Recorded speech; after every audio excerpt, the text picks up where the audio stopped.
নমস্কার বন্ধুরা, কেমন আছেন সবাই? মমস কিচেনের আরেকটি নতুন ভিডিওতে আপনাদের সকলকে স্বাগত জানাই। তো আজকে আমি তৈরি করব সুজি দিয়ে মিষ্টি। তো এটি তৈরি করার জন্য আমি প্রথমেই একটি পাত্রে 2 চামচ ঘি নিয়ে নেব। তারপর আমি এর মধ্যে নিয়ে নেব 2 চামচ সাদা তেল। তারপর আমি এর মধ্যে দিয়ে দেব হাফ কাপ মতো সুজি।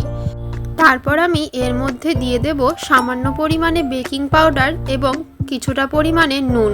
তারপর আমি এটিকে চামচের সাহায্যে ভালোভাবে মিশিয়ে নেব। এটিকে ভালোভাবে চামচের সাহায্যে মিশিয়ে নেওয়ার পর আমি এর মধ্যে দিয়ে দিলাম 2 চামচ গুঁড়ো দুধ এবং দিয়ে দিলাম 2 চামচ ময়দা। এবারে আবার আমি এটিকে বেশ ভালোভাবে মিশিয়ে নেব চামচের সাহায্যে।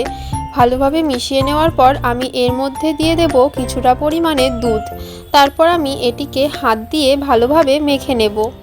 এটিকে খুব ভালোভাবে মেখে নেওয়ার পর তারপর আমি এটির ছোট ছোট লেচি তৈরি করে নেব এবং হাত দিয়ে চেপে চেপে একটি মিষ্টির আকার দিয়ে দেব।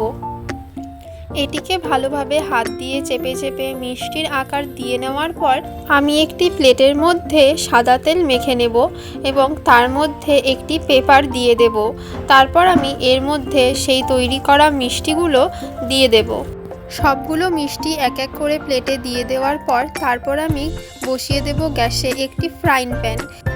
এবারে আমি সেই ফ্রাইং প্যানের মধ্যে একটি স্ট্যান্ড বসিয়ে দেব এবং তার উপর এই প্লেটটি বসিয়ে দেব। তারপর আমি এটিকে ঢাকা দিয়ে দেব। গ্যাসের ফ্লেমটা আমি এখানে একদম লো করে দিয়েছি, এটা হতে থাক। এবারে আমি ততক্ষণে শিরাটা তৈরি করে নিচ্ছি। এটি তৈরি করার জন্য আমি প্রথমে একটি বাটিতে দিয়ে দিলাম জল, হাফ কাপ মতো চিনি আর 2টো এলাচ থেতো করে। তো আমার শিরাটা কিন্তু ওদিকে হয়ে গেছে, আমি নামিয়ে রেখে দিয়েছি। এবার 10-15 মিনিট পর আমি এখানে ঢাকনাটা তুলে দিলাম এবং দেখলাম মিষ্টিগুলো ঠিক কতটা হয়েছে। এবারে আমি মিষ্টিগুলোকে উল্টে পাল্টে দিলাম। মিষ্টিগুলোর কিন্তু একটা পাশ হয়ে গেছে। এবার আমি আরেকটা পাশ ঢাকা দিয়ে আবার পুনরায় তৈরি করে নেব। অপর পাশটা তৈরি করে এবার আমি মিষ্টিগুলোকে নামিয়ে নেব। তারপর সেই তৈরি করে রাখা শিরার মধ্যে আমি মিষ্টিগুলোকে দিয়ে দেব। ব্যাস তৈরি হয়ে গেছে আমাদের সুজির মিষ্টি। রেসিপিটি যদি আপনাদের ভালো লাগে তাহলে অবশ্যই বাড়িতে একবার ট্রাই করবেন এবং আমাকে কমেন্টে জানাতে ভুলবেন না যে আপনাদের কেমন লাগলো। ভিডিওটি যদি আপনাদের কিছুটা ভালো লেগে থাকে তাহলে অবশ্যই একটি লাইক করে পাশে থাকবেন।